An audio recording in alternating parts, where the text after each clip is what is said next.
ಬಹಳ ಅಭಿಮಾನದಿಂದ ಪ್ರೀತಿಯಿಂದ ನೀವೆಲ್ಲರೂ ಕೂಡ ಇಲ್ಲಿ ಜಮಾಯಿಸಿದ್ದೀರಿ. ನೀವೆಲ್ಲರೂ ಕೂಡ ಯುದ್ಧದಲ್ಲಿ ಯುದ್ಧ ಮಾಡ್ತಕ್ಕಂಥ ಸೈನಿಕರಿದ್ದಂತೆ ಯೋಧರು ಅಂತಕ್ಕಂಥ ಮಾತುಗಳನ್ನು ನಿಮಗೆ ಹೇಳಲಿಕ್ಕೆ ಬಯಸ್ತಾ ಇದ್ದೀನಿ.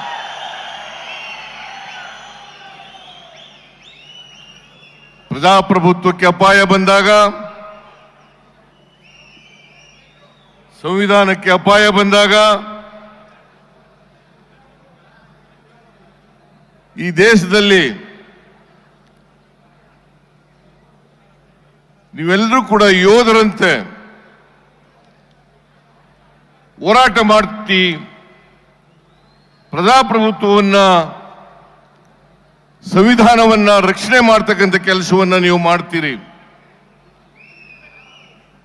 ಇದನ್ನ ಸ್ವಾತಂತ್ರ್ಯ ಬಂದಿಂದಲೂ ಕೂಡ ಇಲ್ಲಿವರೆಗೆ ನೀವೆಲ್ಲರೂ ಕೂಡ ಮಾಡ್ತಾ ಇದ್ದೀರಿ. ಅದಕ್ಕೋಸ್ಕರ ನಿಮ್ಮೆಲ್ಲರಿಗೂ ಕರ್ನಾಟಕದ 7 ಕೋಟಿ ಕನ್ನಡಿಗರಿಗೆ ನನ್ನ ಹೃತ್ಪೂರ್ವಕವಾದಂತಹ ಧನ್ಯವಾದಗಳನ್ನು ಈ ಸಂದರ್ಭದಲ್ಲಿ ಹೇಳಲಿಕ್ಕೆ ಬಯಸ್ತಾ ಇದ್ದೇನೆ. ಇವತ್ತು ಕ್ವಿಟ್ ಇಂಡಿಯಾ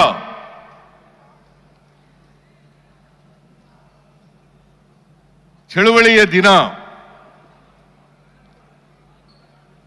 ಮಹಾತ್ಮ ಗಾಂಧೀಜಿಯವರು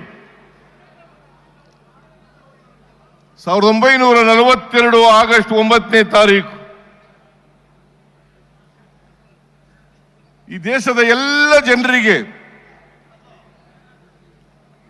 ಕರೆಯನ್ನು ಕೊಟ್ಟಂತ ದಿನ. ಬ್ರಿಟಿಷ್ನವರಿಗೆ ಎಚ್ಚರಿಕೆಯನ್ನು ಕೊಟ್ಟು, ಬ್ರಿಟಿಷರೇ ದೇಶವನ್ನು ಬಿಟ್ಟು ತೊಲಗಿ ಅಂತಕ್ಕಂಥ ಕಹಳೆಯನ್ನ ಊದಂತ ದಿನ ಅಂತಕ್ಕಂಥದನ್ನ ಇವತ್ತು ನಾವು ಮರೀಲಿಕ್ಕೆ ಸಾಧ್ಯ ಇಲ್ಲ. ಮಹಾತ್ಮ ಗಾಂಧೀಜಿಯವರ ನೇತೃತ್ವದಲ್ಲಿ ಈ ದೇಶದಲ್ಲಿ ಸ್ವಾತಂತ್ರ್ಯ ಹೋರಾಟ ಮಾಡಿ ಎಲ್ಲ ಸ್ವಾತಂತ್ರ್ಯ ಯೋಧರು ಕೂಡ ತ್ಯಾಗ ಬಲಿದಾನಗಳನ್ನು ಮಾಡಿ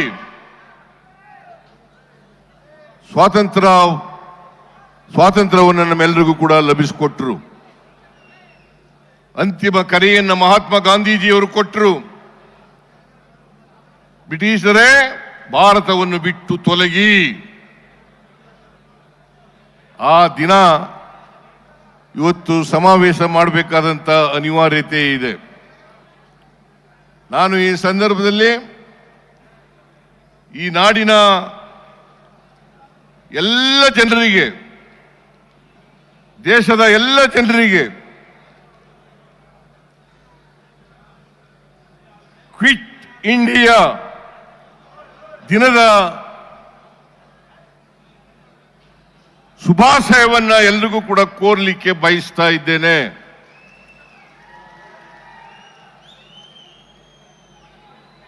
ಇವತ್ತು ನಮ್ಮ ನಾಡಿನಲ್ಲಿ ಮತ್ತು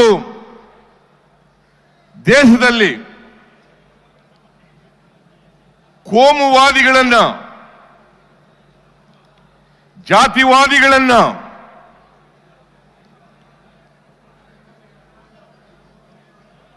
ಪಾಳ್ಯಗಾರಿಕೆ ಪ್ರವೃತ್ತಿ ಇರ್ತಕ್ಕಂಥವರನ್ನ ರಾಜಕೀಯದಿಂದ ಓಡಿಸಬೇಕಾದಂತ ಅನಿವಾರ್ಯತೆ ಇದೆ ಅಂತಕ್ಕಂಥದ್ದನ್ನ ಇವತ್ತು ನಾವೆಲ್ಲರೂ ಕೂಡ ಅರ್ಥ ಮಾಡ್ಕೋಬೇಕಾಗ್ತದೆ. ಮನುವಾದಿಗಳು, ಜಾತಿವಾದಿಗಳು,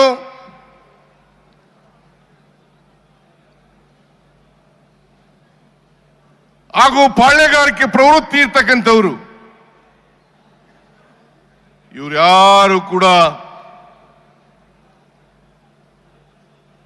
ಶೋಷಿತರು ಅಧಿಕಾರ ಮಾಡತಕ್ಕಂಥದನ್ನ ಸಹಿಸಲ್ಲ.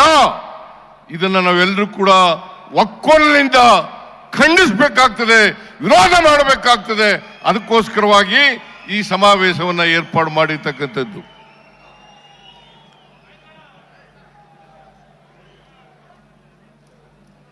ದೇವರಾಜ ಅರಸರವರಿಗೆ ಇದೇ ಗತಿಯಾಯಿತು, ಬಂಗಾರಪ್ಪನವ್ರಿಗೆ ಇದೇ ಗತಿಯಾಯಿತು, ಮೊಯ್ಲಿಯವರಿಗೆ ಅವ್ರು ಯಾರನ್ನೂ ಕೂಡ ಸಹಿಸಿಕೊಳ್ಳಲಿಲ್ಲ. ಇದೇ ಕುಮಾರಸ್ವಾಮಿ, ದೇವೇಗೌಡರು, ಧರ್ಮಸಿಂಗ್ ಅವರಿಗೆ ಕೊಟ್ಟಿದ್ದಂತ ಮಾತನ್ನ ಮುರಿದು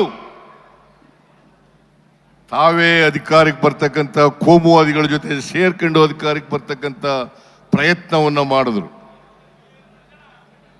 ಅಧಿಕಾರವನ್ನು ಮಾಡಿದ್ರು. 20 ತಿಂಗಳು ಹಂಚಿಕೊಂಡು ಅಧಿಕಾರ ಮಾಡಿದ್ರು. ದೇವೇಗೌಡರು ಮತ್ತು ಕುಮಾರಸ್ವಾಮಿ ಅವರು ಯಾವತ್ತೂ ಕೂಡ ಕೊಟ್ಟ ಮಾತಿನಂತೆ ನಡ್ಕೊಳ್ತಕ್ಕಂಥ ವ್ಯಕ್ತಿಗಳಲ್ಲ. ಸೇಡಿನ ರಾಜಕೀಯವನ್ನು ಮಾಡೋದರಲ್ಲಿ, ದ್ವೇಷದ ರಾಜಕಾರಣವನ್ನು ಮಾಡೋದರಲ್ಲಿ, ಬೇರೆಯವರು ಅಧಿಕಾರದಲ್ಲಿ ಇರ್ತಕ್ಕಂಥದನ್ನ ಸಹಿಸಲಿಕ್ಕೆ ಸಾಧ್ಯ ಆಗದೆ ಇರ್ತಕ್ಕಂಥ ಮನಸ್ಥಿತಿ ಇರ್ತಕ್ಕಂಥವರು ದೇವೇಗೌಡರು ಮತ್ತು ಅವರ ಕುಟುಂಬ ಅಂತಕ್ಕಂಥದನ್ನ ಇವತ್ತು ಅನಿವಾರ್ಯವಾಗಿ ಹೇಳಲೇಬೇಕು ಅಂತಕ್ಕಂಥ ಮಾತುಗಳನ್ನ ತಮಗೆ ತಿಳಿಸ್ಲಿಕ್ಕೆ ಬಯಸ್ತಾ ಇದ್ದೇನೆ. ನೀವೆಲ್ಲ ನೋಡಿದ್ರಿ ಟಿವಿನಲ್ಲಿ ಬಿಜೆಪಿಯವರು ಜೆಡಿಎಸ್ನವರು ಹೇಗೆ ಒಬ್ರಿಗೊಬ್ರು ಬೈದಾಡ್ಕೊಂಡಿದ್ರು. ದೇವೇಗೌಡರು ಹೇಳ್ತಾ ಇದ್ರು, ಅಧಿಕಾರದಲ್ಲಿದ್ದ ಅವರು ಬಿಜೆಪಿಯವ್ರ ಜೊತೆ ಸೇರ್ಕೊಳ್ಳೋದಕ್ಕಿಂತ ಮುಂಚಿತವಾಗಿ ನರೇಂದ್ರ ಮೋದಿ ಅವರು ಪ್ರಧಾನಮಂತ್ರಿ ಆದರೆ ನಾನು ಈ ದೇಶದಲ್ಲಿ ಇರೋದಿಲ್ಲ ಅಂತ ಹೇಳಿದ್ರು. ಈ ದೇಶದಲ್ಲಿ ಇರೋದಿಲ್ಲ ಅಂತ ಹೇಳಿದ್ರು. ಕುಮಾರಸ್ವಾಮಿ ಅವರು ಮುಖ್ಯಮಂತ್ರಿ ಆದಾಗ 2006ನೇ ಇಸ್ವಿನಲ್ಲಿ ಏನಾದರೂ ಬಿಜೆಪಿಯವ್ರ ಜೊತೆ ಕುಮಾರಸ್ವಾಮಿ ಸೇರ್ಕೊಂಡು ಸರ್ಕಾರ ಮಾಡಿದ್ರೆ ನನ್ನ ಎಣದ ಮೇಲೆ ಮಾಡಬೇಕು ಅಂತ ಹೇಳಿದ್ರು. ಎಣದ ಮೇಲೆ ಮಾಡಬೇಕು ಅಂತ ಹೇಳಿದ್ರು. ಈಗ ಕೋಮುವಾದಿಗಳ ಜೊತೆ ಸೇರ್ಕೊಂಡು ಷಡ್ಯಂತ್ರವನ್ನು ಮಾಡಿ ಕೇಂದ್ರ ಸರ್ಕಾರ ಜೊತೆ ಶಾಮೀಲಾಗಿ ಕರ್ನಾಟಕದ ಬಿಜೆಪಿ ಜೊತೆ ಸೇರ್ಕೊಂಡು ನಮ್ಮ ಸರ್ಕಾರವನ್ನ ದುರ್ಬಲಗೊಳಿಸತಕ್ಕಂತ ದುಷ್ಟ ಪ್ರಯತ್ನವನ್ನ ಮಾಡ್ತಾ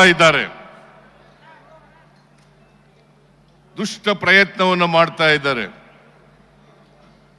ನಾನು ನಿಮಗೆ ತಿಳಿಸಲಿಕ್ಕೆ ಬಯಸ್ತಾ ಇದ್ದೇನೆ, ಗೊತ್ತಿದೆ ನಿಮ್ಗೆಲ್ಲರಿಗೂ ಕೂಡ.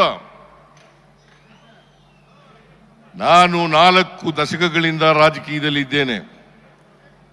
4 ದಶಕಗಳಿಂದ ನಾನು 1984 ಆಗಸ್ಟ್ 17ರಂದು ಮಂತ್ರಿಯಾದೆ. ಅಂದಿನಿಂದ ಇವತ್ತಿನವರೆಗೆ ಅನೇಕ ಖಾತೆಗಳನ್ನು ನಿಭಾಯಿಸತಕ್ಕಂಥ ಅವಕಾಶ ಸಿಕ್ಕಿತ್ತು. ನಿಮ್ಮೆಲ್ಲರ ಆಶೀರ್ವಾದ, ನಿಮ್ಮ ಆಶೀರ್ವಾದದ ಫಲದಿಂದ 4 ದಶಕಗಳ ಕಾಲ ಈ ರಾಜ್ಯದ ರಾಜಕೀಯದ ಮುಂಚೂಣಿನಲ್ಲಿರ್ತಕ್ಕಂಥ ಅವಕಾಶವನ್ನ ಒದಗಿಸಿಕೊಟ್ಟಿದ್ರಿ. ಈ 4 ದಶಕಗಳ ಕಾಲ ನಾನು ಮಂತ್ರಿಯಾಗಿದ್ದೆ, 2 ಸಾರಿ ಉಪಮುಖ್ಯಮಂತ್ರಿಯಾಗಿದ್ದೆ, 2 ಸಾರಿ ಡೆಪ್ಟಿ ಚೀಫ್ ಮಿನಿಸ್ಟರ್ ಆಗಿದ್ದೆ. 2 ಸಾರಿ ಮುಖ್ಯಮಂತ್ರಿ ಆಗಿದ್ದೇನೆ. 2013ರಿಂದ 2018ರವರೆಗೆ ಈ ರಾಜ್ಯದ ಜನರ ಆಶೀರ್ವಾದದಿಂದ, ಶಾಸಕರ ಬೆಂಬಲದಿಂದ ನಾನು ಮುಖ್ಯಮಂತ್ರಿ ಆಗ್ತಕ್ಕಂಥ ಅವಕಾಶ ಸಿಕ್ಕಿತ್ತು. ಮತ್ತೆ 2023 ಮೇ 20ರಿಂದ ಕರ್ನಾಟಕದಲ್ಲಿ 2ನೇ ಬಾರಿ ಮುಖ್ಯಮಂತ್ರಿ ಆಗ್ತಕ್ಕಂಥ ಅವಕಾಶ ಸಿಕ್ಕಿದೆ. ಈ 40 ವರ್ಷಗಳ ಸುದೀರ್ಘ ರಾಜಕಾರಣದಲ್ಲಿ ನನ್ನ ಮೇಲೆ ಯಾವುದೇ ಕಪ್ಪು ಚುಕ್ಕಿ ಇಲ್ಲ.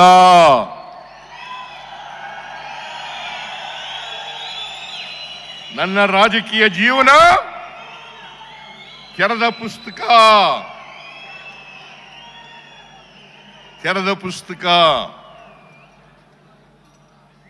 ನಾನು ಇಷ್ಟೆಲ್ಲ ಅಧಿಕಾರ ಸಿಕ್ಕಿದ್ರು ಕೂಡ ನನಗೆ ಆಸ್ತಿ ಮಾಡ್ತಕ್ಕಂಥ ವ್ಯಾಮೋಹ ಬರಲಿಲ್ಲ. ನನ್ನ ಕುಟುಂಬಕ್ಕೆ ಬರಲಿಲ್ಲ. ನನ್ನ ಧರ್ಮಪತ್ನಿ ಹೆಂಡತಿ ಪಾರ್ವತಿ ಯಾವತ್ತೂ ಕೂಡ ಸಾರ್ವಜನಿಕ ಸಭೆಗಳಿಗೆ ಬಂದಿಲ್ಲ.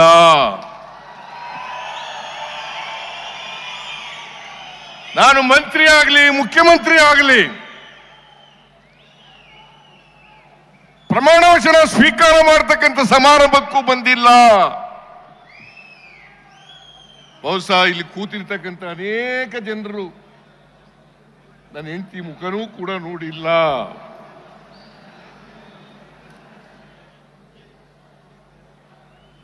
ಅವರು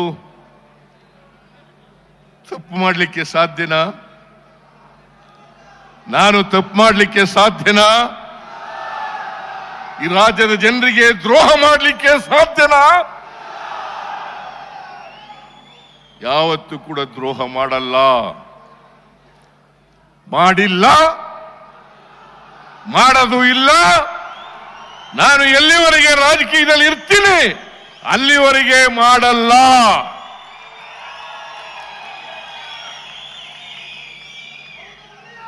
ಈ ಸಮಾಜದ ಶೋಷಿತರ ಪರವಾಗಿ, ಬಡವರ ಪರವಾಗಿ, ಪರಿಶಿಷ್ಟ ಜಾತಿ ಪರಿಶಿಷ್ಟ ವರ್ಗದವರ ಪರವಾಗಿ ಅವರನ್ನ ಸಾಮಾಜಿಕವಾಗಿ ಆರ್ಥಿಕವಾಗಿ ಸಮಾಜದಲ್ಲಿ ಶಕ್ತಿ ಕೊಟ್ಟು ಅವರನ್ನು ಕೂಡ ಮುಖ್ಯವಾಹಿನಿಗೆ ತರಬೇಕು ಅಂತಕ್ಕಂಥ ಹಂಬಲ ಬಿಟ್ರೆ ಆಸ್ತಿ ಮಾಡಬೇಕು, ಜಮೀನುಗಳಲ್ಲಿ ಮಾಡಬೇಕು, ಪ್ರಾಪರ್ಟಿ ಮಾಡಬೇಕು, ಬಿಲ್ಡಿಂಗ್ಗಳನ್ನು ಕಟ್ಟಬೇಕು ಅಂತಕ್ಕಂಥ ವ್ಯಾಮೋಹ ಇಲ್ಲ. ನಾನು ರಾಜಕೀಯ ಪ್ರಾರಂಭ ಮಾಡಿದ್ದು 0 ಇಂದ.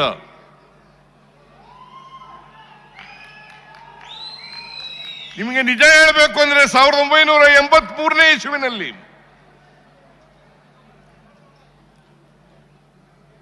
ನಾನು ಡಿಪಾಸಿಟ್ ಹಣ ಕಟ್ಟಬೇಕಾದ್ರೆ ನನ್ನ ಹತ್ರ ₹1 ಇರಲಿಲ್ಲ. ನಾನು ಕೋರ್ಟ್ನಲ್ಲಿ ಲಾಯರ್ ಕೆಲಸ ಮಾಡ್ಕೊಂಡಿದ್ದೆ. ಮೈಸೂರು ತಾಲೂಕಿನ ಚಾಮುಂಡೇಶ್ವರಿ ಕ್ಷೇತ್ರದ ಎಲ್ಲ ಜನರು ಬಂದು ನೀವು ಚುನಾವಣೆಗೆ ನಿಲ್ಲೇಬೇಕು ಅಂತ ಹೇಳಿದ್ರು. ನಮ್ಮ ಆಫೀಸ್ ಕ್ಲರ್ಕ್ ಆನಂದ ಇವತ್ತು ಬದುಕಿಲ್ಲ. ಅವನಿಗೆ ಹೇಳಿ ಅವತ್ತು ಡಿಪಾಸಿಟ್ ಹಣ ₹250. ₹250 ಕೂಡ ನನ್ನ ಹತ್ರ ಇರಲಿಲ್ಲ. ಆ ₹250 ಆನಂದ ಕಟ್ಟದ. ಜನರೇ ದುಡ್ಡು ಕೊಟ್ಟು ಎಲೆಕ್ಷನ್ ಅನ್ನ ಗೆಲ್ಲಿಸಿದ್ರು. ಇಡೀ ಚುನಾವಣೆಗೆ ನಾನು ಸ್ವತಂತ್ರ ಅಭ್ಯರ್ಥಿಯಾಗಿದ್ದೆ.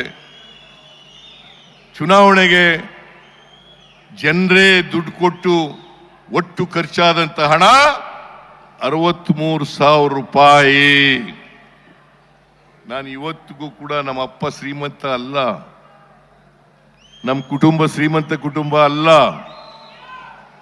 ಆದ್ರೆ ಹೊಟ್ಟೆ ಬಟ್ಟೆಗೆ ನೇರವಾಗಿದ್ದಂತ ಕುಟುಂಬ. ಹಾಗಾಗಿ ನಮ್ಮಪ್ಪ ರಾಜಕೀಯಕ್ಕೆ ಬರಬೇಡ ಅಂತ ಹೇಳ್ತಿದ್ದ.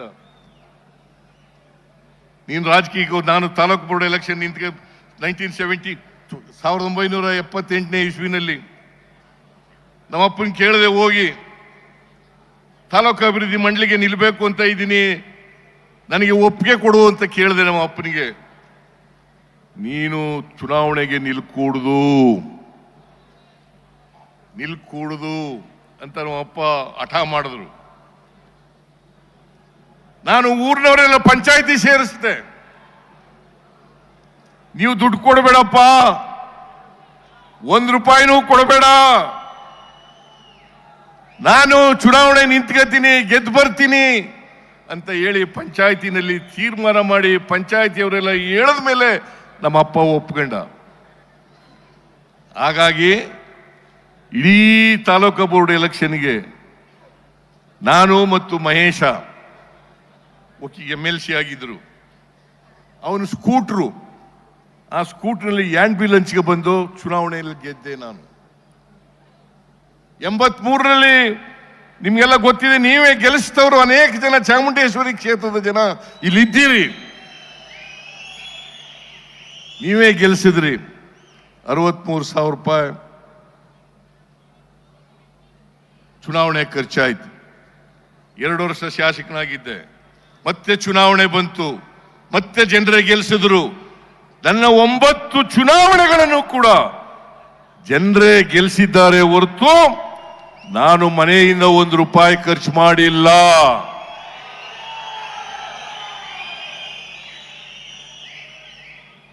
ನಾನು ರಾಜಕೀಯವಾಗಿ ಈ ಸಮಾಜದಲ್ಲಿರ್ತಕ್ಕಂಥ ಬಡವರು, ದಲಿತರು, ಹಿಂದುಳಿದವರು, ಅಲ್ಪಸಂಖ್ಯಾತರು, ಮಹಿಳೆಯರು, ರೈತರು, ಇವರಿಗೆ ನ್ಯಾಯ ಸಿಕ್ಕಬೇಕು ಅಂತೇಳಿ ಹೋರಾಟ ಮಾಡ್ತಾ ಇದ್ದೀನಿ. ನಾನು ಬದುಕಿರೋವರೆಗೂ ಕೂಡ ಹೋರಾಟ ಮಾಡ್ತೀನಿ. ಈ ಬಿಜೆಪಿಯವರು, JDSನವರು ಸೇರ್ಕೊಂಡು ದುರುದ್ದೇಶದಿಂದ ಎಷ್ಟೇ ಪಾದಯಾತ್ರೆ ಮಾಡಿದ್ರು ಕೂಡ ನಾನು ಜಗ್ಗವನಲ್ಲ, ನಾನು ಬಗ್ಗವನು ಅಲ್ಲ.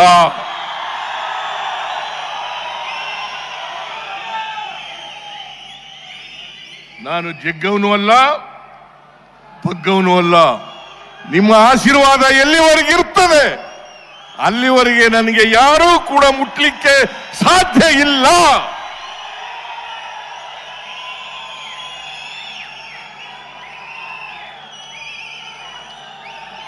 ನಿಮ್ಮ ಆಶೀರ್ವಾದ ಇರೋವರೆಗೆ ನಾನು ಮುಟ್ಟಕ್ಕಾಗುತ್ತಾ? ಈ ಬಿಜೆಪಿಯವರು, JDSನವರು ನನ್ನನ್ನು ಅಲುಗಾಡಿಸ್ಲಿಕ್ಕಾಗುತ್ತಾ? ನಮ್ಮ ಸರ್ಕಾರ ತೆಗೆದಾಕಕ್ಕಾಗುತ್ತಾ? ಯಾಕಂತಂದ್ರೆ ನಾ 2ನೇ ಸಾರಿ ಮುಖ್ಯಮಂತ್ರಿ ಆಗ್ಬಿಟ್ಟಿದ್ದೀನಿ. ದೇವರಾಜ ಅರಸರವರ ನಂತರ ಸಂಪೂರ್ಣ 5 ವರ್ಷಗಳನ್ನ ಪೂರೈಸಿರ್ತಕ್ಕಂಥ ಯಾರಾದರೂ ಮುಖ್ಯಮಂತ್ರಿ ಇದ್ರೆ ಅದು ಸಿದ್ದರಾಮಯ್ಯ ಅಂತಕ್ಕಂಥದನ್ನ ಕರ್ನಾಟಕದಲ್ಲಿ ತಿಳ್ಕೋಬೇಕಾಗ್ತದೆ. ಅದಕ್ಕೆ ಹೊಟ್ಟೆ ಉರಿ ಅವರಿಗೆ.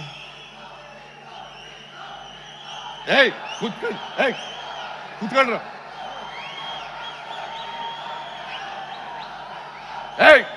ಕೂತ್ಕೊಂಡ್ರು.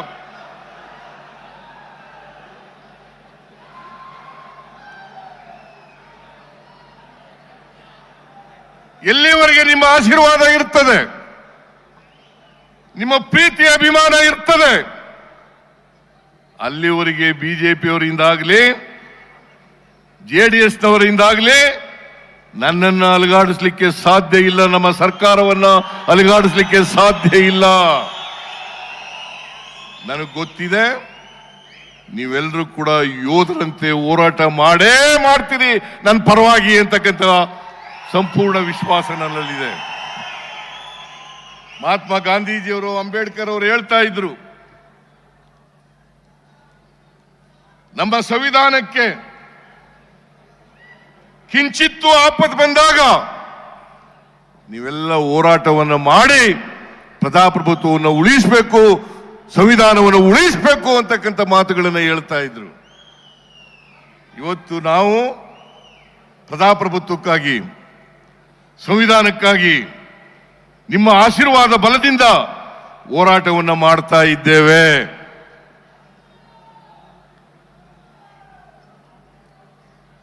ಈ ಸಾರಿ ವಿಧಾನಸಭೆ ಕರೆದಾಗ ಸುಳ್ಳು ಆರೋಪಗಳನ್ನು ಮಾಡಿ ಮಹರ್ಷಿ ವಾಲ್ಮೀಕಿ ಅಭಿವೃದ್ಧಿ ನಿಗಮದಲ್ಲಿ ಭ್ರಷ್ಟಾಚಾರ ಆಗಿದೆ. ನಾನು ಭ್ರಷ್ಟಾಚಾರ ಆಗಿಲ್ಲ ಅಂತ ಹೇಳಲೇ ಇಲ್ಲ. ಭ್ರಷ್ಟಾಚಾರ ಆಗಿದೆ.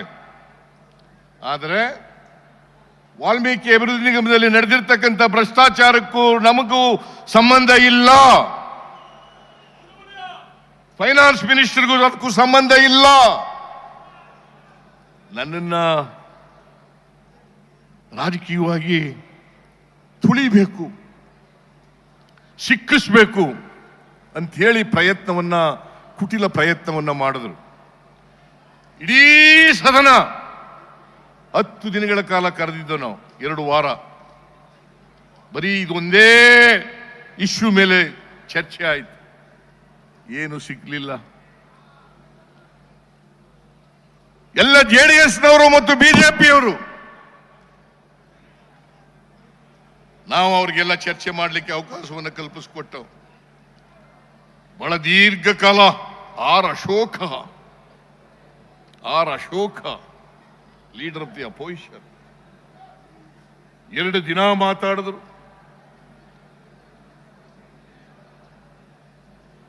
ಅಸಂಬದ್ಧವಾಗಿ ಮಾತಾಡಿದ್ರು. ಯಾವುದೇ ದಾಖಲಾತಿಗಳನ್ನ ಇಟ್ಟುಕೊಂಡು ಚರ್ಚೆ ಮಾಡಲಿಲ್ಲ.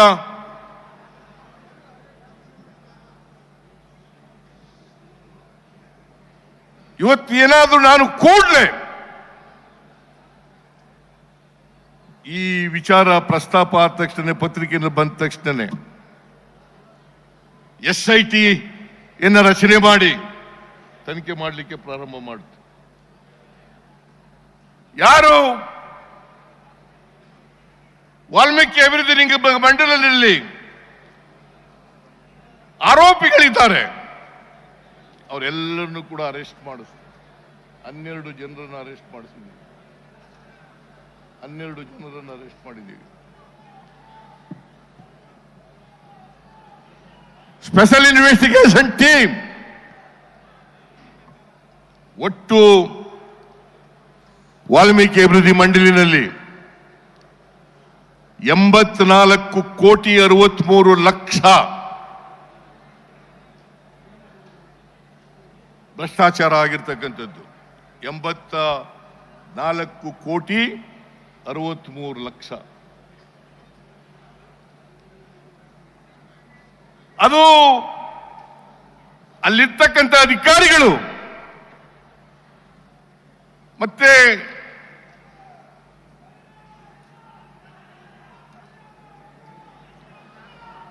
ಅಲ್ಲಿರ್ತಕ್ಕಂಥ ಅಧಿಕಾರಿಗಳು ಯಾರು ಬರ್ಕೊಟ್ಟವ್ರು ಇದನ್ನು?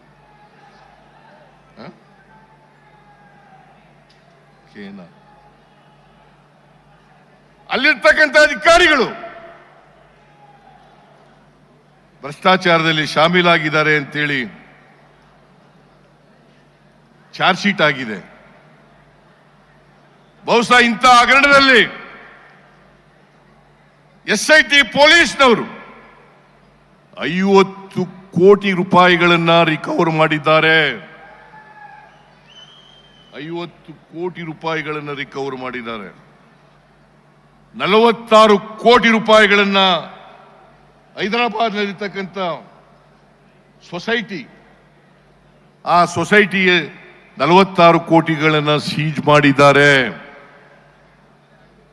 ಈಗ ಚಾರ್ಜ್ ಶೀಟ್ ಕೂಡ ಸಲ್ಲಿಸಿದ್ದಾರೆ. ಈ ಇಡಿಯವರು ಸುವೋಮೋಟೋ ಎಂಟರ್ ಆಗ್ಬಿಟ್ಟಿದ್ದಾರೆ. ಯಾವುದೇ ಎವಿಡೆನ್ಸ್ ಇಲ್ಲ, ಯಾವುದೇ ಸಾಕ್ಷ್ಯ ಇಲ್ಲ. ಆದರೂ ಕೂಡ ನನ್ನನ್ನು ಹೇಗಾದ್ರೂ ಮಾಡಿ ಸಿಕ್ಕಿಸ್ಬೇಕು ಅಂತೇಳಿ ಪ್ರಯತ್ನವನ್ನು ಮಾಡಿದ್ರು. ಅಲ್ಲಿ ಫೈನಾನ್ಸ್ ಡಿಪಾರ್ಟ್ಮೆಂಟ್ನವರು ರೋಲ್ನಲ್ಲಿ ಇಲ್ಲ ಅಂತ ಗೊತ್ತಾದ ಮೇಲೆ ಈಗ ಸುಮ್ಮನಾಗಿದ್ದಾರೆ. ನಾವು ಕೂಡಲೇ ತನಿಖೆ ಮಾಡಿಸಿ ಚಾರ್ಜ್ ಶೀಟ್ ಕೂಡ ಹಾಕಿದ್ದೀವಿ. ಅದು ವಿಫಲ ಆದಮೇಲೆ ಈಗ ಮೂಢ ಹಗರಣ ಅಂತ ಹೇಳಕ್ ಶುರು ಮಾಡಿದ್ದಾರೆ. ಅದು ಹಗರಣನೇ ಅಲ್ಲ, ಹಗರಣನೇ ಅಲ್ಲ. ಏಯ್ ಕೂತ್ಕೊಳ್ರಿ, ಕೂತ್ಕೊಳ್ರಿ. ಹಗರಣನೇ ಅಲ್ಲ, ಹಗರಣ ಹಗರಣ ಹಗರಣ ಹಗರಣ ಅಂತೇಳಿ ಬೊಬ್ಬೆ ಇಡ್ಲಿಕ್ಕೆ ಶುರು ಮಾಡಿದ್ದಾರೆ. ಬೊಬ್ಬೆ ಇಡ್ಲಿಕ್ಕೆ ಶುರು ಮಾಡಿದ್ದಾರೆ. ಅಲ್ಲಿ ಯಾವುದೇ ತಪ್ಪು ಮಾಡಿಲ್ಲ, ನನ್ನ ಆದೇಶ ಇಲ್ಲ, ನನ್ನ ಪತ್ರ ಇಲ್ಲ, ನನ್ನ ಸ್ಟೇಟ್ಮೆಂಟ್ ಇಲ್ಲ. ಆದರೂ ಕೂಡ ಸಿದ್ದರಾಮಯ್ಯ ರಾಜೀನಾಮೆ ಕೊಡಬೇಕು, ಸಿದ್ದರಾಮಯ್ಯ ರಾಜೀನಾಮೆ ಕೊಡಬೇಕು. ಯಾರು ಅಶೋಕ, ಯಡಿಯೂರಪ್ಪ, ವಿಜಯೇಂದ್ರ, ಕುಮಾರಸ್ವಾಮಿ, ಇವ್ರು ಯಾವ ನೈತಿಕತೆ ಇದೆ? ಇವರಿಗೆ ನನ್ನ ರಾಜೀನಾಮೆ ಕೇಳ್ತಕ್ಕಂಥ ಯಾವ ನೈತಿಕತೆ ಇದೆ? ಯಡಿಯೂರಪ್ಪನವರು ಅವ್ರಿಗೇನಾದ್ರು ಮಾನ ಮರ್ಯಾದೆ ಇದ್ದಿದ್ರೆ ರಾಜಕೀಯದಿಂದ ನಿವೃತ್ತಿ ಆಗಬೇಕಾಗಿತ್ತು. 82 ವರ್ಷ ಅವರಿಗೆ, 82 ವರ್ಷ ಸೆಕ್ಷುವಲ್ ಹರಾಸ್ಮೆಂಟ್ ಮಾಡಿ ಪೋಕ್ಸೋ ಕೇಸ್ನಲ್ಲಿ ಸಿಕ್ಕಾಕೊಂಡು ಚಾರ್ಜ್ ಶೀಟ್ ಹಾಕಿದ್ದಾರೆ ಅವ್ರ ಮೇಲೆ. ಪೋಕ್ಸೋ ಕೇಸ್ನಲ್ಲಿ ಸಿಕ್ಕಾಕೊಂಡು ಚಾರ್ಜ್ ಶೀಟ್ ಹಾಕಿದ್ದಾರೆ. ಅವರು ನಮಗೆ ಬುದ್ಧಿವಾದ ಹೇಳೋದು, ರಾಜೀನಾಮೆ ಕೊಡಿ, ರಾಜೀನಾಮೆ ಕೊಡಿ, ರಾಜೀನಾಮೆ ಕೊಡಿ. 10ನೇ ತಾರೀಕಿನೊಳಗಡೆ ರಾಜೀನಾಮೆ ಕೊಟ್ಬಿಡಬೇಕು. What moral right he has? Mister ಯಡಿಯೂರಪ್ಪನವರೇ, ನೀವು 1-2 ಹಗರಣಗಳನ್ನು ಮಾಡಿರೋದು ನೀವು ಅಧಿಕಾರದಲ್ಲಿದ್ದಾಗ. ಸುಮಾರು 18-20 ಹಗರಣಗಳಲ್ಲಿ ಸ್ವತಃ ಯಡಿಯೂರಪ್ಪನವರೇ ಪಾಲ್ದಾರರಲ್ಲಿ ಸಿಕ್ಕಾಕೊಂಡಿದ್ದಾರೆ. 18-20 ಹಗರಣಗಳಲ್ಲಿ ಸಿಕ್ಕಾಕೊಂಡಿದ್ದಾರೆ. ವಿಜಯ ಪಾರ್ಟಿ ಅವರು ಹೇಳ್ತಾರೆ, ಯಡಿಯೂರಪ್ಪ ಸಾವಿರಾರು ಕೋಟಿ ರೂಪಾಯಿಗಳನ್ನ, ವಿಜಯೇಂದ್ರ ಸಾವಿರಾರು ಕೋಟಿ ರೂಪಾಯಿಗಳನ್ನ ಒಡೆದಿದ್ದಾರೆ ಅಂತೇಳಿ. ವಿಶ್ವನಾಥ್, ಸುಮ್ಮನೆ ಮೇಲ್ಮನೆಯ ಸದಸ್ಯ, ಅಪ್ಪರ್ ಭದ್ರಾ ಯೋಜನೆಯಲ್ಲಿ 20,000 ಕೋಟಿ ರೂಪಾಯಿಗಳನ್ನ ಲೂಟಿ ಹೊಡೆದಿದ್ದಾರೆ.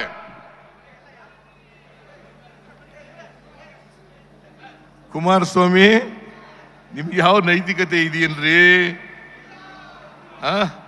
ಜಂತ್ಕಲ್ ಪ್ರಕರಣ ಮರೆತು ಬಿಟ್ಟಿದ್ದೀರಾ? ಮೈನಿಂಗ್ ಪ್ರಕರಣ ಮರೆತು ಬಿಟ್ಟಿದ್ದೀರಾ? ಈ ರಾಜ್ಯದ ಜನ ಮರೀಲಿಕ್ಕೆ ಸಾಧ್ಯ ಇಲ್ಲ. ಜಂತ್ಕಲ್ ಪ್ರಕರಣ ಸುಮಾರು 22 ಕಂಪನಿಗಳಿಗೆ ರಿನಿವಲ್ ಮಾಡಿಕೊಟ್ಟಿದ್ದೀರಿ. ನಾಚಿಕೆ ಆಗಲ್ಲ ನಿಮಗೆ? ಮಾನ ಮರ್ಯಾದೆ ಏನಾದ್ರು ಇದೆಯಾ ನಿಮಗೆ? ನನ್ನ ರಾಜೀನಾಮೆ ಕೇಳಲಿಕ್ಕೆ, ನನ್ನ ರಾಜೀನಾಮೆ ಕೊಡಲಿಕ್ಕೆ, ಕೇಳಲಿಕ್ಕೆ ನಿಮಗೆ ಯಾವ ನೈತಿಕ ಹಕ್ಕಿದೆ? ಆರ್ ಅಶೋಕ ಇವರು ಲ್ಯಾಂಡ್ ಗ್ರಾಂಟ್ ಕಮಿಟಿ ಚೇರ್ಮನ್ ಆಗಿದ್ರು. ಎಂತ ಕಾವಲದು?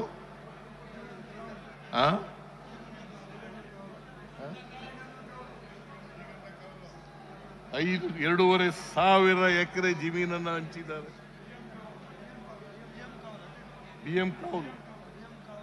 BM ಕಾವಲು ಹೈಕೋರ್ಟ್ಗೆ ಹೋಗಿ ಸುಪ್ರೀಂ ಕೋರ್ಟ್ಗೆ ಹೋಗಿ ಸ್ಟೇ ತಗೊಂಡಿದ್ದಾರೆ. ನಾಚಿಕೆ ಆಗಲ್ಲ? Even today the case is pending in the supreme court. Mister Ashok, ನಾಚಿಕೆ ಆಗಲ್ಲ ನಿಮ್ಗೆ? ನಾನೇನಾದ್ರು ತಪ್ಪು ಮಾಡಿದ್ದೀನಾ? ಯಡಿಯೂರಪ್ಪನ ಹತ್ರ ಡಿನೋಟಿಫೈ ಮಾಡಿದ್ದೀನಾ?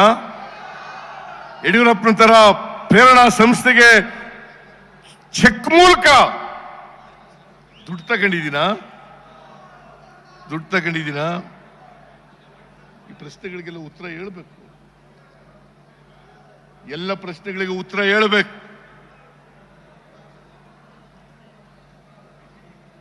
ನಾನು ಯಾವತ್ತೂ ಕೂಡ ದ್ವೇಷದ ಸೇಡಿನ ರಾಜಕಾರಣವನ್ನು ಮಾಡಲಿಲ್ಲ. ಬಹುಶಃ ನಾನು ಮಾಡಿದ್ರೆ ಇವತ್ತಿನ ಪರಿಸ್ಥಿತಿ ಉದ್ಭವ ಆಗ್ತಾ ಇರಲಿಲ್ಲ.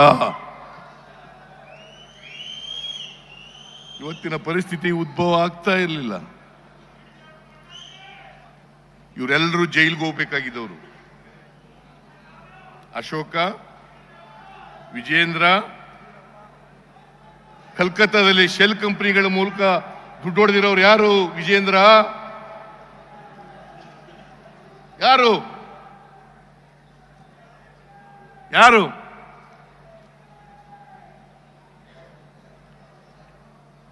ಇವರು ನನ್ನ ಬಗ್ಗೆ ಮಾತಾಡಲಿಕ್ಕೆ what moral right they have?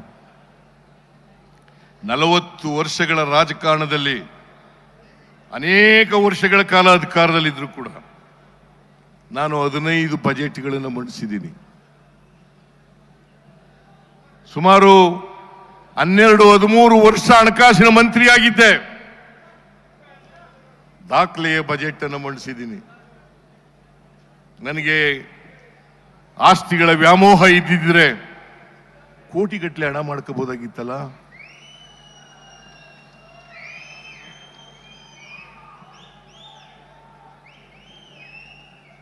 ನಿಜ ಹೇಳಬೇಕು ಅಂದ್ರೆ ಮೊನ್ನೆವರೆಗೆ ನನಗೆ ಮೈಸೂರಿನಲ್ಲಿ ಮನೆ ಇರಲಿಲ್ಲ. ಈಗ ಮನೆ ಕಟ್ತಾ ಇದ್ದೀನಿ. ಹಿಂದೆ 2 ಮನೆ ಕಟ್ಟಿ ಮಾರ್ಬಿಟ್ಟೆ ಸಾಲ ತೀರ್ಸಕ್ಕೋಸ್ಕರ. 2 ಮನೆ ಕಟ್ಟಿ ಮಾರ್ಬಿಟ್ಟೆ. ಮರ್ಚೆಂಟ್ಸ್ ಕೋಆಪರೇಟಿವ್ ಸಾಲ ಮಾಡ್ಕೊಂಡು ಮನೆ ಕಟ್ಟಿದ್ದೆ. ಮರ್ಚೆಂಟ್ ಕೋಆಪರೇಟಿವ್ ಬ್ಯಾಂಕ್ನವರು ನೋಟಿಸ್ ಕೊಟ್ಬಿಟ್ರು ನನಗೆ. ಅದಕ್ಕೋಸ್ಕರ ವಿಜಯನಗರ ಮನೆ ಮಾರ್ಬಿಟ್ಟೆ. ಈ ಮನೆ ಮಾರಿ 30 ಲಕ್ಷ ಸಾಲ ತಗೊಂಡಿದ್ದೆ. 30 ಲಕ್ಷ ತೀರ್ಸ್ಲಿಕ್ಕೋಸ್ಕರ ಮನೆನೇ ಮಾರ್ಬಿಟ್ಟೆ. ಒಂದು ದಿನ ವಾಸಕ್ಕೆ ಹೋಗ್ಲಿಲ್ಲ. ಇದು ನನ್ನ ಇತಿಹಾಸ. ನಾನು ಚುನಾವಣೆ ಗೆದ್ದದ್ದು 83ರಲ್ಲಿ. ಒಂದು ಬಾಡಿಗೆ ಮನೆ ರೂಮ್ನಲ್ಲಿ ಇಟ್ಕೊಂಡು ಗೆದ್ದದ್ದು. ಬಾಡಿಗೆ ರೂಮು. ಅಲ್ಲಿಂದಲೇ ಚುನಾವಣೆ ಮಾಡಿದೆ. ಅಲ್ಲಿಂದೇ ಲೋಕಸಭಾ ಚುನಾವಣೆ ಮಾಡಿದೆ. ಅಲ್ಲಿಂದೇ 83ರ ವಿಧಾನಸಭಾ ಚುನಾವಣೆ ಮಾಡಿದೆ. ನಿಮ್ಮೆಲ್ಲರ ಆಶೀರ್ವಾದದಿಂದ ಗೆದ್ದು ಬಂದೆ, ಮಂತ್ರಿಯಾದೆ. ಹೇಳಿ ನನಗೆ, ಈಗ ಕಟ್ತಾ ಇರ್ತಕ್ಕಂಥ ಮನೆ ಬಿಟ್ಟು ಒಂದೇ ಒಂದು ಸೈಟ್ ಇದ್ರೆ ತೋರಿಸ್ಲಿ ನೋಡೋಣ. ನಾನು ಮೈಸೂರು ನಗರದಲ್ಲಿ ಸುಮಾರು 45 ವರ್ಷದಿಂದ ರಾಜಕೀಯದಲ್ಲಿ ಇದ್ದೀನಿ. ವಕೀಲನಾಗಿದ್ದೆ. ತೋರಿಸ್ಲಿ ನೋಡೋಣ.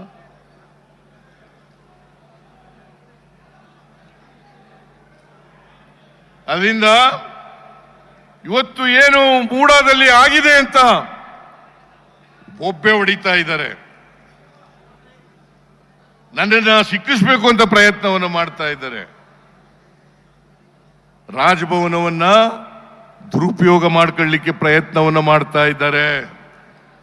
ಈ ಷಡ್ಯಂತ್ರದಲ್ಲಿ ಕೇಂದ್ರ ಸರ್ಕಾರ, ಕುಮಾರಸ್ವಾಮಿ, ಯಡಿಯೂರಪ್ಪ, ವಿಜಯೇಂದ್ರ, ಅಶೋಕ ಇವರೆಲ್ಲರೂ ಕೂಡ ಸೇರ್ಕೊಂಡಿದ್ದಾರೆ. ಈ ಷಡ್ಯಂತ್ರದಲ್ಲಿ ಇವರೆಲ್ಲರೂ ಕೂಡ ಸೇರ್ಕೊಂಡಿದ್ದಾರೆ. ನಿಮಗೆ ಸುಮ್ಮನೆ ಒಂದು ಉದಾಹರಣೆ ಹೇಳಬೇಕು ಅಂತಂದ್ರೆ, ಇವತ್ತು ಕ್ರೆಡಿಬಿಲಿಟಿ ಇಲ್ಲದೆ ಇರ್ತಕ್ಕಂಥ ಅಬ್ರಾಮ್ ನನ್ ಕಂಪ್ಲೇಂಟ್ ಕೊಡ್ತಾರೆ ಗವರ್ನರ್ಗೆ. 26/7/2024 11:30 ಗಂಟೆಗೆ ಅವರು ರಾತ್ರಿ 10 ಗಂಟೆಗೆ ಶೋಕಾಸ್ ನೋಟಿಸ್ ತಯಾರು ಮಾಡಿಬಿಡ್ತಾರೆ. ನಾನು ಘನತೆವೆತ್ತ ರಾಜ್ಯಪಾಲರು, ಸಂವಿಧಾನದ ಹೆಡ್ಡು, ಕಾನೂನನ್ನು ಎತ್ತಿಡಿಬೇಕಾದವರು, ಅವರು ಇದೇ ಕುಮಾರಸ್ವಾಮಿದು ಅಪ್ಲಿಕೇಶನ್ ಇರ್ತದೆ. ನವೆಂಬರ್ 2023 ಮೊನ್ನೆ ಕೊಟ್ಟಿದ್ದಾರೆ ಕ್ಲಾರಿಫಿಕೇಶನ್ ಕೇಳಿದ್ದಾರೆ. ಮೊನ್ನೆ ಕ್ಲಾರಿಫಿಕೇಶನ್ ಕೇಳಿದ್ದಾರೆ 29ನೇ ತಾರೀಕು.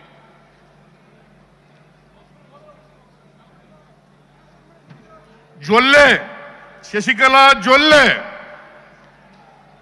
ಅವರು 22ನೇ ಇಸ್ವಿ, ಇವತ್ತಿನವರಿಗೆ ಏನು ಕೇಳಿಲ್ಲ, ಅವರಿಗೆ ನೋಟಿಸ್ ಕೊಟ್ಟಿಲ್ಲ. ನಿರಾಣಿ ಅವ್ರ ಮೇಲೆ ನೋಟಿಸ್ ಕೊಟ್ಟಿಲ್ಲ. ಘನತೆವೆತ್ತ ರಾಜ್ಯಪಾಲರು ನನ್ನ ಕೇಸ್ನಲ್ಲಿ ಬಹಳ ಆತುರವಾಗಿ ಕೊಟ್ಬಿಟ್ಟಿದ್ದಾರಲ್ಲ. ಇದರಲ್ಲಿ ಬೋನಫೈಡೀಸ್ ಇದೆಯಾ? ಕಾನೂನು ರೀತಿ ಮಾಡಿದ್ದಾರಾ?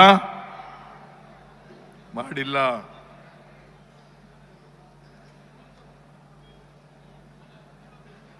ಯಾರು ಇವರು? ಒಬ್ರ 25 ಲಕ್ಷ ಸುಪ್ರೀಂ ಕೋರ್ಟ್ನವರು ದಂಡ ವಿಧಿಸಿದ್ದಾರೆ ಇವರಿಗೆ. ಸುಪ್ರೀಂ ಕೋರ್ಟ್ನವರು 25 ಲಕ್ಷ ದಂಡ ವಿಧಿಸಿದ್ದಾರೆ. ರಾಧಾ ಅಂತಕ್ಕಂಥ ಒಬ್ಬ ಹೆಣ್ಮಗಳು ಅವ್ರು ಕಂಪ್ಲೇಂಟ್ ಕೊಟ್ಟಿದ್ದಾರೆ. ನನಗೆ ಬ್ಲ್ಯಾಕ್ ಮೇಲ್ ಮಾಡಿ ದುಡ್ಡು ಕೇಳಿದ್ರು, ಎಕ್ಸ್ಟಾರ್ಷನ್ ಮಾಡ್ಲಿಕ್ಕೆ ಕೇಳಿದ್ರು ಅಂತೇಳಿ. ಅದು ಚಾರ್ಜ್ ಶೀಟ್ ಆಗಿದೆ. ಅದು ಕೂಡ ಡಾಕ್ಟರ್ ಸುಧಾ ಚಾರ್ಜ್ ಶೀಟ್ ಆಗಿದೆ. ಇದು ಇವನ ಕ್ರೆಡಿಬಿಲಿಟಿ, ಇವ್ರ ಕ್ರೆಡಿಬಿಲಿಟಿ ಇದು. ಇವರು ಏನ್ ಬಿಜೆಪಿಯವರು, JDSನವರು, ದೆವ್ವ ಬಂದವ್ರ ರೀತಿ ಏನ್ ಪಾದಯಾತ್ರೆ ಮಾಡ್ತೀವಿ.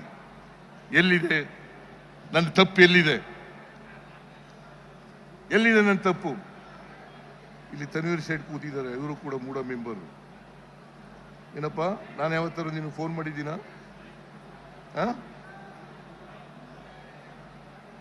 ಯಾವತ್ತೂ ನಾನು ಯಾವ ಸದಸ್ಯರಿಗೂ ಫೋನೂ ಮಾಡಿಲ್ಲ.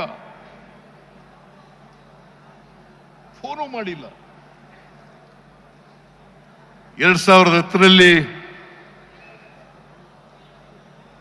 ದಾನ ಬರ್ಕೊಟ್ಟಾಗ ನನ್ನ ಬಾಂಬೆದ ಯಾರ ಅಧಿಕಾರದಲ್ಲಿದ್ರು?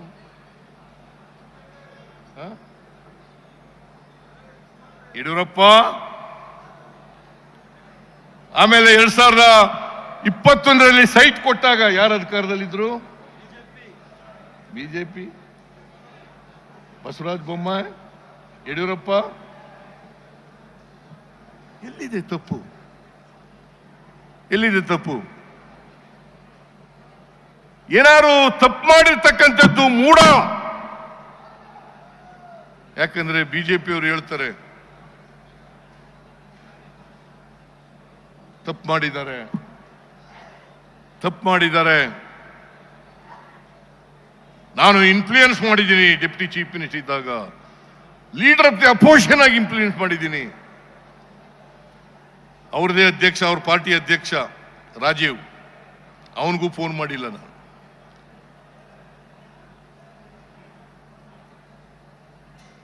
ಇವ್ರಿಗೆ ಯಾರಿಗೂ ಫೋನ್ ಮಾಡದೆ ನಮ್ಮ ಜಮೀನು ತಕೊಂಡು ಅವರು ಸೈಟ್ ಮಾಡಿ, ಪಾರ್ಕ್ ಮಾಡಿ, ರಸ್ತೆಗಳು ಮಾಡಿ ಹಂಚ್ಬಿಟ್ಟು, ಸುಂದರಬಾನ್ ಅವರು ಒಬ್ರು ಹಿಂಗೆ ಜಮೀನು ಕಳ್ಕೊಂಡ್ರು. ಮೂಡಾದವರು ಸೈಟ್ ಮಾಡಿ ರಸ್ತೆ ಮಾಡಿ ಹಂಚಿಬಿಟ್ರು ಅವಳ ಆ ಯಮ್ಮನ ಜಮೀನನ್ನು ಸುಂದರಮ್ಮ. ಅವರಿಗೆ 50-50 ಅನುಪಾತದಿಂದ ಸೈಟ್ ತಗೊಳ್ಳಿ ಅಂತ ಹೇಳಿದ್ರು. ಆ ಯಮ್ಮ ಒಪ್ಪಲಿಲ್ಲ. She went to the high court. ಹೈಕೋರ್ಟ್ನವ್ರು ಹೇಳಿದ್ರು ಚೀಮಾರಿ ಹಾಕಿ ಆ ಯಮ್ಮನಿಗೆ ಡೆವಲಪ್ಡ್ ಏರಿಯಾದಲ್ಲಿ 2 ಎಕರೆ 17 ಗುಂಟನೆ ಎಷ್ಟು ನೀವು ತಗೊಂಡಿದ್ದೀರಿ ಅಷ್ಟೇ ಕೊಡಬೇಕು ಅಂತ ಹೇಳಿದ್ದಾರೆ. Land to land, land to land. ನಾವು 3 ಎಕರೆ 16 ಗುಂಟೆ, ನನ್ನ ಹೆಂಡತಿ, ನಾನಲ್ಲ, ನನ್ನ ಹೆಂಡತಿ ಕಳ್ಕೊಂಡಿರೋದು. 2014ರಲ್ಲಿ ಹೇಳಿದ್ರು ನನಗೆ ಮೂಡಾದವರು, ನನ್ನ ಹೆಂಡತಿ ಅರ್ಜಿ ಕೊಟ್ಟಾಗ ನಾನು ಹೇಳಿದೆ, ನಾ ಚೀಫ್ ಮಿನಿಸ್ಟರ್ ಅವರಿಗೆ 1 ಗುಂಟೆನೂ ಕೊಡಕೂಡುದು ಅಂತ ಮೂಡಾದವ್ರಿಗೆ ಹೇಳಿದೆ. 2014ರಿಂದ 21ರವರೆಗೆ ಕೊಡ್ಲಿಲ್ಲ. ಮತ್ತೆ ನಾವು ಇಂಥ ಜಾಗದಲ್ಲಿ ಕೊಡಿ ಅಂತ ಕೇಳಿಲ್ಲ, ಅವರೇ ಕೊಟ್ಟಿದ್ದಾರೆ. ಅಟಾನಮಸ್ ಬಾಡಿ ಅದು. ಮೂಡಾದಲ್ಲಿ ಬೋರ್ಡ್ನಲ್ಲಿ ಬಿಜೆಪಿಯವರು ಇದ್ದಾರೆ, JDSನವರು ಇದ್ದಾರೆ, ಕಾಂಗ್ರೆಸ್ನವರು ಇದ್ದಾರೆ, ಎಲ್ಲ ಇದ್ದಾರೆ. ಅವರು ಹಿಂದೆ ವಿಸಿಡಮ್ ಕೊಟ್ಟಿದ್ದಾರೆ. ನಮ್ ತಪ್ಪ ಅದು. ನಮ್ಮ 1,48,000 ಚದರಡಿ ನಾವು ಕಳ್ಕೊಂಡಿರೋದು. ನಮಗ್ ಕೊಟ್ಟಿರೋದು 38,284 ಚದರಡಿ, ನಾಟ್ ಇವನ್ 50%. ನಾನು ಹೇಳಿದೆ ಎಷ್ಟು ಕೊಡ್ತಾರೆ ಅಷ್ಟು ತಗೊಳ್ಬಿಡು ಅಂತ. ಇದು ಅವರೇ ಕೊಟ್ಟಿರೋದು, ನಾವು ಕೇಳಿದ್ದಲ್ಲ. ಇಂಥ ಕಡೆ ಕೊಡಿ ಅಂತ ಕೇಳಿಲ್ಲ. ಅಲ್ಲಿ ಸೈಟ್ ಇಲ್ಲ ಅಂತೇಳಿ ಬೇರೆ ಕಡೆ ಕೊಟ್ಟಿದ್ದಾರೆ. ಇನ್ನೊಂದು ಆಪಾದನೆ ಮಾಡಕ್ ಶುರು ಮಾಡಿದ್ರು. ಸಿದ್ದರಾಮಯ್ಯ 62 ಕೋಟಿ ಕೇಳ್ಬಿಟ್ಟ.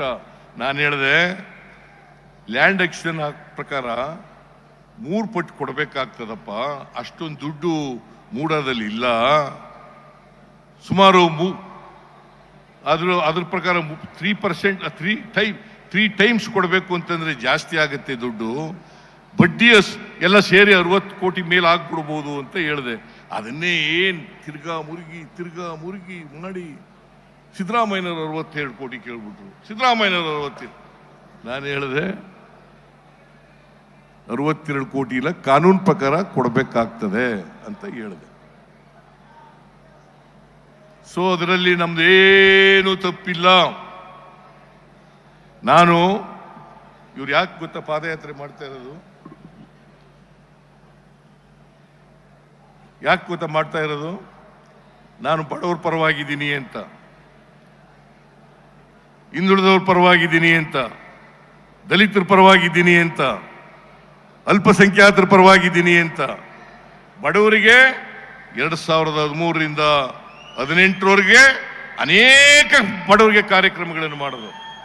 ಅನ್ನಭಾಗ್ಯ, ಕ್ಷೀರಭಾಗ್ಯ, ಕೃಷಿ ಭಾಗ್ಯ, ಇಂದಿರಾ ಕ್ಯಾಂಟೀನ್, ಮಾತೃಪೂರ್ಣ, ಶೂಭಾಗ್ಯ, ಶಾದಿ ಭಾಗ್ಯ, ಪಶು ಭಾಗ್ಯ, ಹೀಗೆ ಅನೇಕ ಬಡವರಿಗೆ ಅನೇಕ ಕಾರ್ಯಕ್ರಮಗಳನ್ನ, ರೈತರಿಗೆ, ಮಹಿಳೆಯರಿಗೆ ಮಾಡೋದು. ಈಗ 5 ಗ್ಯಾರಂಟಿಗಳನ್ನ ಜಾರಿ ಕೊಟ್ಬಿಟ್ಟವಲ್ಲ, ಅದು ಬಡವರಿಗೆ ಶಕ್ತಿ ಕೊಡ್ತಕ್ಕಂಥ ಕೆಲಸವನ್ನು ಮಾಡಿದ್ವಲ್ಲ. ಬಡವರು ಎಲ್ಲ ನಮ್ಮ ಜೊತೆ ನಿಂತಿರಲ್ಲ, ಅದನ್ನು ಸಹಿಸ್ಕೊಳಕ್ಕಾಗಲ್ಲ ಇವ್ರ ಕೈನಲ್ಲಿ, ಅದನ್ನು ಸಹಿಸ್ಕೊಳಕ್ಕಾಗಲ್ಲ. ನೀವು ಇವ್ರೇನೇ ದೊಂಬರಾಟ ಆಡ್ರಿ, ನಾನು ಈ ರಾಜ್ಯದ ಜನರಲ್ಲಿ ಮನವಿಯನ್ನು ಮಾಡ್ತೇನೆ, ಕೈ ಮುಗಿದು ಪ್ರಾರ್ಥನೆ ಮಾಡ್ತೇನೆ, ನಿಮ್ಮ ಆಶೀರ್ವಾದ ನಿರಂತರವಾಗಿರಲಿ.